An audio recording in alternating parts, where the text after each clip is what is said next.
Now, Joey is a term we use to refer to baby marsupial animals.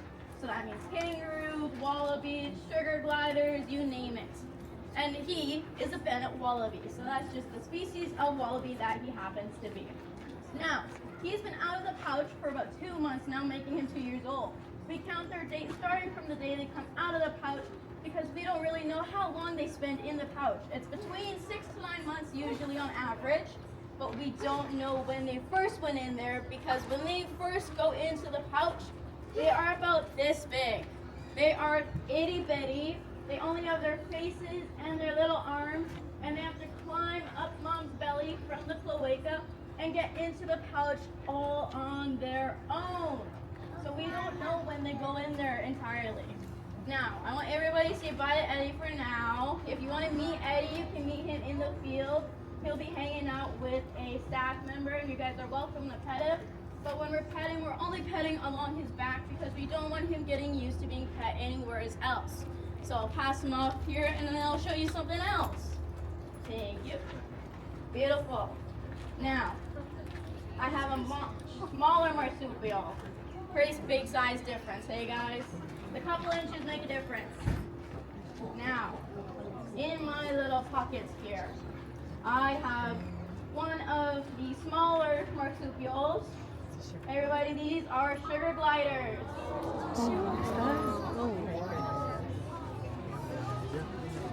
Now everybody say hi to Brett Bendy. Hi. And we can't say hi to Bendy without saying hi to Robert too. Beautiful. Now these are sugar gliders. They are super cute and tiny. They're super fluffy and more clingy than your one ex-boyfriend. They will not drop, I promise you. Everybody's worried about dropping them. They're going to hold on the more you move. So if you keep moving while you're trying to hold on like sugar gliders, they're just going to cling to you like Velcro. They don't want to let go. Now, sugar gliders are super cute and they're lots of fun, but sugar gliders are lots of work when kept as pets. And I'm going to tell you a little bit about what it's like to realistically own some sugar gliders, okay? Number one, sugar gliders are nocturnal, meaning they are awake all night long, okay? They're not sleeping when we are. They're going to be awake, running around, making weird noises, squeaking, growling, hissing at each other because sometimes they like to play, as well as sounding like car alarms. You're gonna wake up in the middle of the night hearing ha ha. It's not your car, guys. It's your sugar gliders. They're making loud noises because that's just something they like to do, just like the birds. Sugar gliders also have a bit of a peculiar diet. Skipper is an African gray red-tailed parrot. This is the smartest bird in the world. Well, not Skipper. He's a little thick, actually. But this species is considered the smartest bird in the world, if not one of the smartest animals, period, on the planet, okay?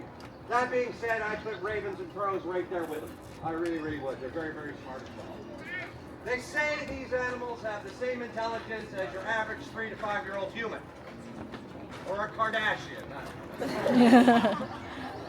That's an easy joke, but they just won't go away. But yes, that intelligence can work against them though at times, okay guys? They can get very emotional. They get jealous. They get possessive. They get angry, okay? They're very, very difficult animals. And if you look at Skipper here, you can tell just by looking at him here, he's a little nervous, okay? It's a big crowd, right? I like a big crowd, makes you a little nervous, all right? But we're going to fix this. We're going to settle him down. And to do that, we're going to hypnotize this bird, okay? Yeah. Oh, listen. I need help, though, okay? So I need all you kids out there to put up a hand like this. Put up a hand, yay. And you big kids can help, too, you know. You're sitting around doing nothing. Your arms up like this, start wiggling them fingers like that. You concentrate on this bird, okay? Sleep. Oh, yeah, I can feel it. Sleep. Okay, here we go. You guys on 3. You ready? Here we go. On 3. 1, 2, 3, sleep.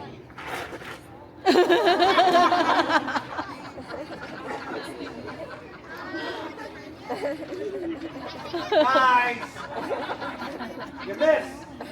Look. Yeah, I know. I said the bird, not the bird brain. What are you doing? This guy's always trying to take naps. Will you wake up? Wake up! What are you doing, man? Look at you. You're a disaster. Lazy bum, get out of here. Anyway, all right, we're going to try this again, all right? So hands up. Wiggly. Oh, yeah. There. Excuse me. All right, here we go. On three, everybody. Here we go. On three. 1, 2, 3. Sleep. Oh. Sleep. There you go. Good job. Didn't take. Oh, when that doesn't work, you really only left one choice. I did not want it to come to this, but it's the way it is.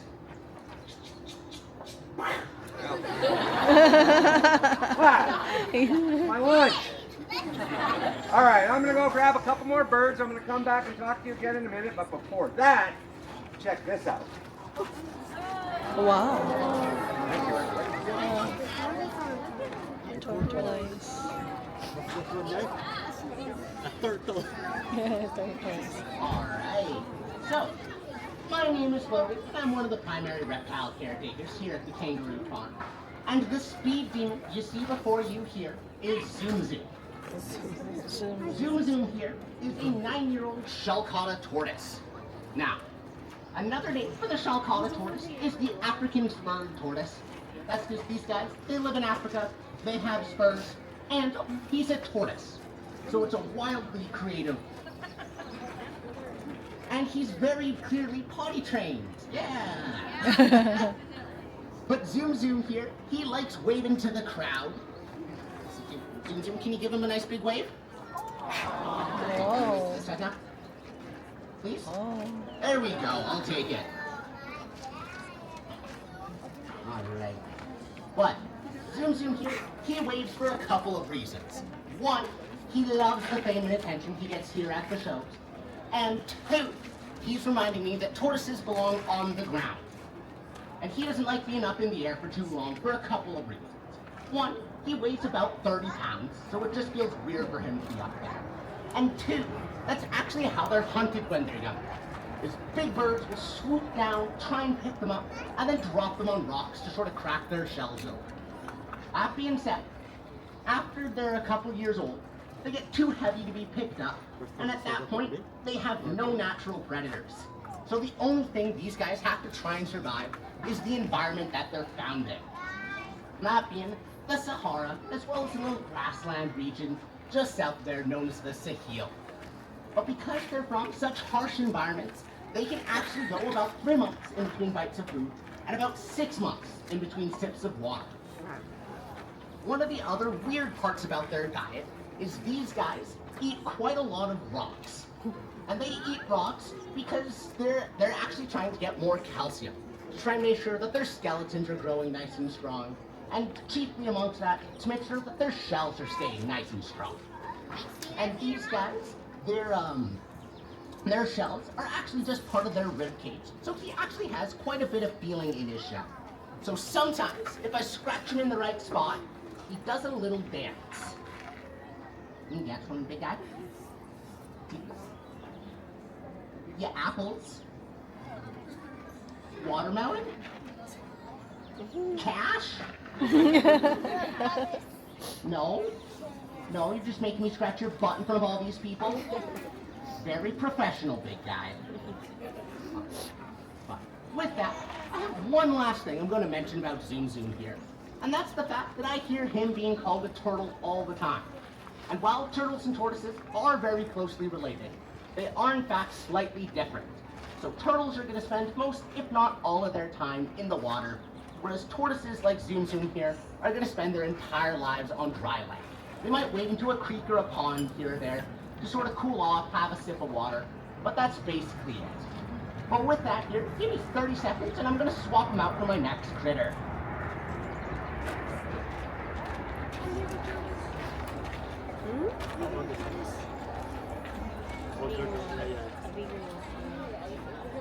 Older than you.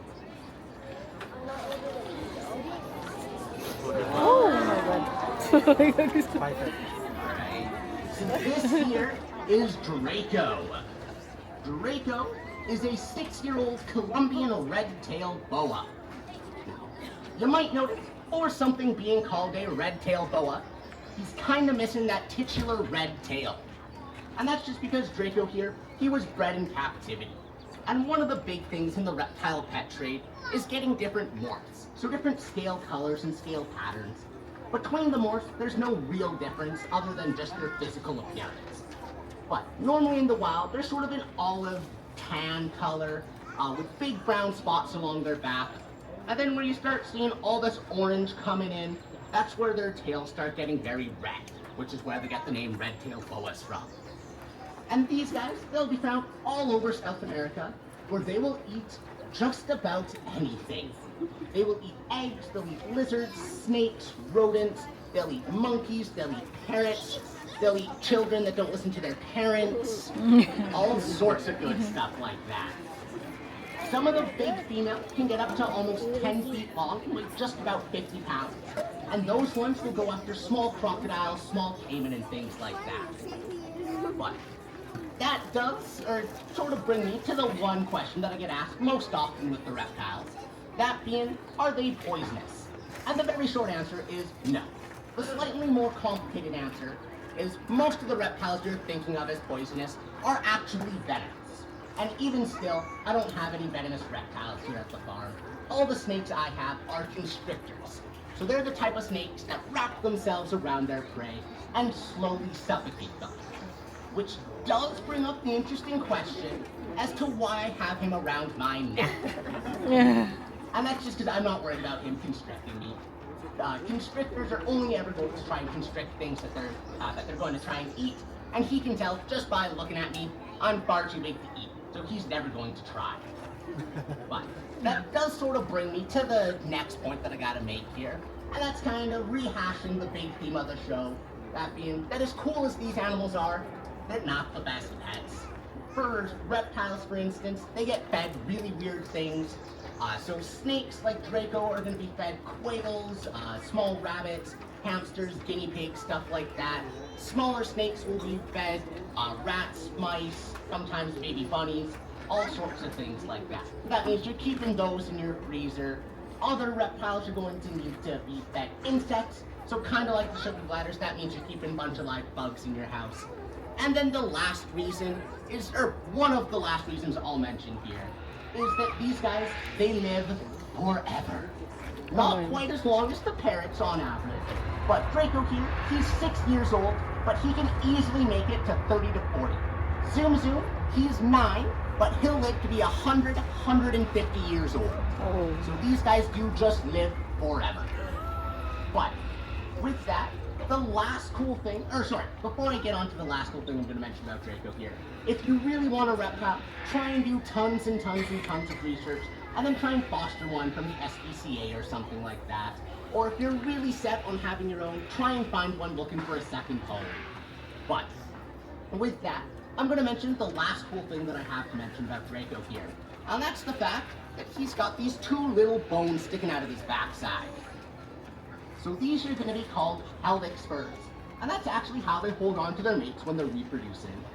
But they're the evolutionary leftovers from when they had 4 legs millions of years ago. So snakes and lizards shared a common ancestor about 170 million years ago that had 4 legs. And lizards obviously kept their legs, but these 2 little bones here are all that remain on snakes. They'll be found in certain pythons and boas and things like that. But with that, I'm going to pass you guys back over to Keith, and he's going to start chirping away about some of our so-called cool birds. That is, if he's here for his cue. All right, Keith again. Hey, I'm back! I warned you I was coming back. You guys stay on this on you, okay? Everybody say hi to Romeo.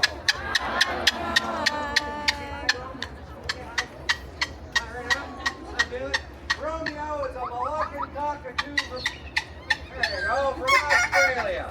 Okay, you're going to find them all around Australia, in Australia, and all the islands surrounding Australia. And the reason I brought these guys out to talk to you last year, and the last thing we're going to talk about when it comes to challenges owning a parrot, okay? And the main reason everybody gets up on their parrot. Remember something, every parrot you see here today, adopted, surrendered, or rescued. Every last one of them, okay? And the main reason people don't love the birds is the noise. Okay? Now, understand something. Out here with a couple hundred people, the middle of the day, sunny and nice, it's almost funny. In your house at 10 o'clock at night.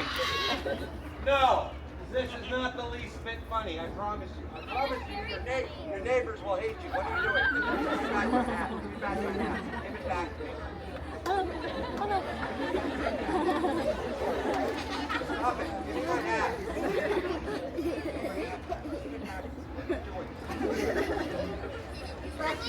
Give me back my hat.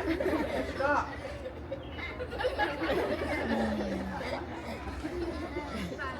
See, there's another reason not to have a bird.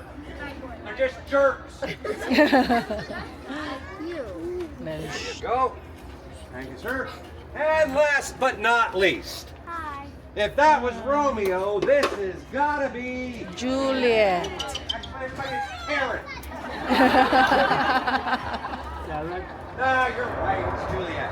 And the main question I get about Juliet all the time is, what's with the outfit?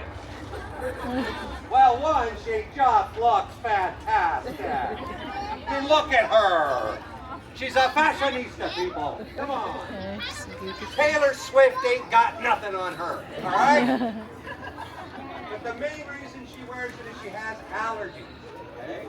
And like us, allergies make her itchy and she'll start scratching, pulling, plucking. You don't want that. That's coming back. Now, I will get Juliet to say hello to you, but she's not super loud, so I'm going to go around and make sure everybody gets a chance to hear her, all right? Here we go. Can you say hello? Say hi. Ah, so cute.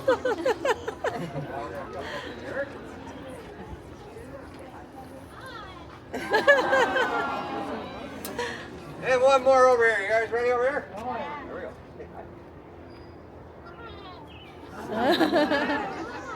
Was that not the most Canadian hi you've ever heard? Oh, hi, hey, oh. All right. One last silly thing before we go. Just a small favor from you folks. So if you've already held a sugar glider, a reptile, or a parrot today, don't get back in line again, okay? We're very busy. There's the other thing you don't want in your life, right there. We're very busy today, so we're going to try to limit turns to one, please. If you can today, thank you very much. Now, this bird does something no other parrot on the planet can do. It's the only one. This bird does an impersonation of a very, very, very famous person, okay? Now, granted, this person's kind of famous for all the wrong reasons, but a very famous person. You guys ready for this? Yes. Sure? All right, here we go. I can't believe I'm still doing this after all these years. Ladies and gentlemen, the President of the United States.